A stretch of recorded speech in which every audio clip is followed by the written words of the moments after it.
तुम्ही पाहत आहात MCN न्यूज मराठी।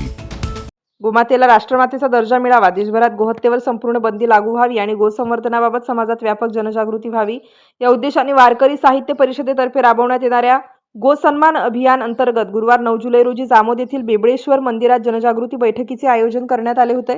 या बैठकीला विविध महिला भजनी मंडळांचा उत्स्फूर्त प्रतिसाद लाभला। बैठकीस जनामुक्ताई महिला भजनी मंडळ, श्री संत गजानन महाराज भजनी मंडळ, विश्वकर्मा महिला भजनी मंडळ तसेच जिजामाता महिला भजनी मंडळाच्या सदस्यांसह अनेक महिला उपस्थित होत्या। यावेळी गोसंवर्धनाचे धार्मिक, सामाजिक, सांस्कृतिक व पर्यावरणीय महत्त्व उपस्थितांना सांगण्यात आले। तसेच गोसंरक्षणासाठी प्रत्येक नागरिकांनी सकारात्मक जनजागृतीमध्ये सहभागी व्हावे असे आवाहन करण्यात आले। गोसन्मान अभियान अंतर्गत गावागावात व घरोघरी जाऊन नागरिकांशी संवाद साधणे, पत्रकांचे वितरण करणे आणि महिलांमध्ये गोसंवर्धनाबाबत सकारात्मक वातावरण निर्माण करणे हा या अभियानाचा मुख्य उद्देश असल्याचेही त्यांनी स्पष्ट केलं। या बैठकीस वारकरी साहित्य परिषदेचे जिल्हाध्यक्ष हरिभक्त परायण गजानन महाराज गायकवाड, तालुकाध्यक्ष हरिभक्त परायण भाऊराव महाराज उमाडे, हरिभक्त परायण बाळकृष्ण महाराज मानकर, हरिभक्त परायण गजानन पाटील, सौ राजश्री नेमाडे, सौ अनिता ताथरकर यांच्यासह वारकरी संप्रदायातील पदाधिकारी, गोसेवक आणि महिला भजनी मंडळाच्या सदस्यांची उपस्थिती होती। MCN न्यूज मराठीकरिता आकाश उमाळे, जामोद।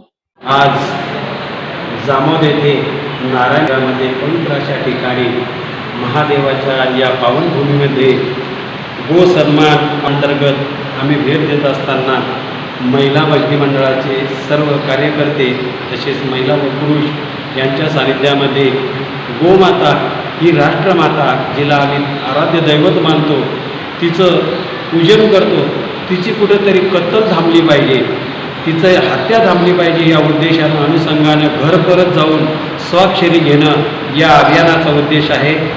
जे राबवत आहे राजस्थानचे त्या महाराजांनी अति तन्मनधनापासून याची सुरुवात केली।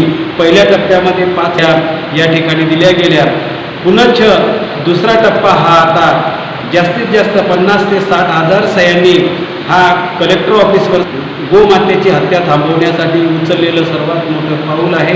यासाठी सर्व जनतेने तन्मनधनाने सहकार्य करावे हे माझ्या वारकरी साहित्य परिषद याच्या माध्यमातून मी हे प्रचार प्रसार करत आहे, हे धर्मकार्य करत आहे। याचा पायटी उचलला आहे तरी सर्व गावकरी मंडळ, भजनी मंडळ तसेच गावातील मंडळी यांनी या कार्याला आव्हान देत साथ द्यावी एवढीच मी त्यांच्या चरणी नतमस्तक होऊन प्रार्थना करतो। माझे पदाधिकारी वारकरी साहित्य परिषदेचे तसे भजनी मंडळांचा आभारी आहे। रामकृष्ण।